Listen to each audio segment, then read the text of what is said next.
নমস্কার বন্ধুরা, আমি বরেন চক্রবর্তী আপনাদের সবাইকে আমার ইউটিউব চ্যানেলে স্বাগত জানাই। আজকে আপনাদের সাথে আলোচনা করব অর্থনৈতিক উন্নতি নিয়ে এবং যাদের বাস্তুতে কোনো রকম সমস্যা আছে সেটিও দূর হয়ে যাবে। কয়েকটি টোটকা আপনাদের সাথে শেয়ার করব, তাই ভিডিওটা স্কিপ না করে পুরোটা দেখবেন এবং যারা যারা আমার চ্যানেলটা সাবস্ক্রাইব করেননি সাবস্ক্রাইব করে পাশে থাকা বেল আইকনটা অন করে দেবেন। তো চলুন ভিডিওটা শুরু করা যাক। একজন মানুষ যখন আর্থিক সংকটের মধ্যে দিয়ে যায় তার বিভিন্ন রকম সমস্যা লেগেই থাকে। হাতে যদি টাকা না থাকে তাহলে কিন্তু লাইফের অনেক রকম সমস্যা থাকে। পরিবারে কেউ আপনাকে ভালো মতন কথা বলবে না, তারপরে আরও বিভিন্ন রকম সমস্যা থাকবে। তার থেকে বড় সমস্যা রয়েছে হয়তো আপনার বাড়িতে, বাস্তুতে। এরকমও হতে পারে যে বাস্তুর ঈশান কোণে কোনো সমস্যা আছে, সেই কারণে আপনার আর্থিক উন্নতি হচ্ছে না, বা যারা ব্যবসা করে ব্যবসায় লস হচ্ছে। তাই বাড়ির বাস্তুটা আগে কিন্তু ঠিক করা উচিত। তাই বাস্তুর আজকে কয়েকটি টিপস আপনাদের বলবো, সেইগুলো যদি আপনারা ঠিক করেন তাহলে আপনাদের জীবনে অর্থনৈতিক উন্নতি হবে এবং অনেক ধন আপনারা লাভ করতে পারবেন, জীবনে ধনী হতে পারবেন। তাহলে টিপসগুলো আপনারা শুনুন এবং ভিডিওটি ভালো লাগলে একটি লাইক করে দেবেন। বন্ধুরা, বাস্তুশাস্ত্র মতে বাড়ির উত্তর পূর্ব কোণ সবসময় পরিষ্কার রাখা উচিত। উত্তর পূর্ব কোণ হলো ঈশান কোণ। ঈশান কোণে কোনো রকম ময়লা আবর্জনা ফেলে রাখবেন না, তাহলে কিন্তু আপনার অর্থনৈতিক উন্নতি আটকে যেতে পারে।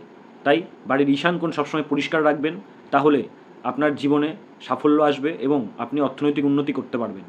হিন্দু শাস্ত্র মতে বাড়ির ঈশান কোণে তুলসী গাছ লাগাতে হবে। তুলসী গাছ বাড়ির ঈশান কোণে লাগালে ঘরে ইতিবাচক শক্তি নিয়ে আসে এবং জীবনে অর্থনৈতিক উন্নতি করতে সাহায্য করে। অনেকেই আছে বাড়িতে ঘরে ক্যাকটাস গাছ লাগায়। কাঁটা জাতীয় গাছ ঘরে কখনো লাগানো উচিত নয়, এটি অর্থ সংকট বাড়িয়ে তোলে।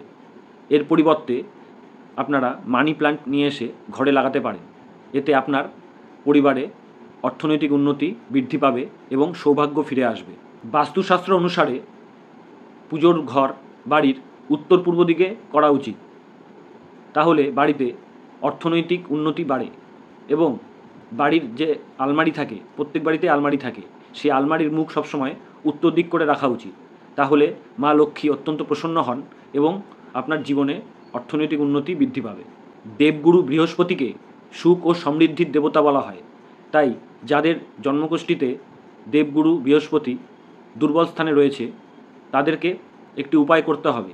প্রতিদিন জলের মধ্যে কিছুটা হলুদ মিশিয়ে সেই জল দিয়ে ঘর মুছবেন, তাহলে আপনার জন্মকুষ্ঠিতে বৃহস্পতি অনুকূল অবস্থানে চলে আসবে এবং আপনাদের জীবনে অর্থনৈতিক উন্নতি হবে। তো বন্ধুরা, যে কটি উপায় আপনাদের বললাম এই উপায়গুলি আপনারা ফলো করবেন নিয়মিত, তাহলে আপনাদের জীবন থেকে আর্থিক সংকট কেটে যাবে এবং আপনাদের জীবনে আর্থিক উন্নতি হবে। তো আজকের ভিডিওটা এতটাই, দেখা হবে আবার পরের ভিডিওতে। ততক্ষণ সবাই সুস্থ থাকবেন, ভালো থাকবেন।